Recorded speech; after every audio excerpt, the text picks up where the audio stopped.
ഇതൊക്കെ ആ അതാ എൻ്റെ മോള് വന്ന് നിൻ്റെ പണിയൊക്കെ എടുക്കുന്നുണ്ട് എൻ്റെ ബെഡ് കയറിക്കാണ്ട് ഓളെ സ്വിച്ച് ബോർഡ് മേലുള്ള കളിയാണ് ഓളെ പണി അടുത്തത് മമ്മാൻ്റെ മറിഞ്ഞ് ആ ആ നീ സ്വിച്ച് ഇടാൻ പോണ്ടേ ഇരുന്ന് കളിക്കരുതിട്ട പൊന്നോ അല്ലോ ലിമോളെ അടി തൊട്ടാലടിയാണ് അത് തൊട്ടാലടിയാണ് ലൈമോക്ക് ആ ആ അത് വേണ്ട അടി അത് തൊടരുത് അത് തൊടരുതേന്ന് ലൈമോളെ പോന്നു അതാ അങ്ങോട്ട് എത്തും ഇങ്ങോട്ട് പോരും അങ്ങോട്ട് എത്തുമ്പോൾ വിളിക്കുമ്പോൾ അങ്ങോട്ട് തന്നെ പോരും അതാ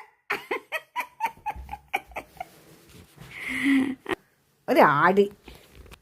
ബെൽസില്ല എപ്പോഴും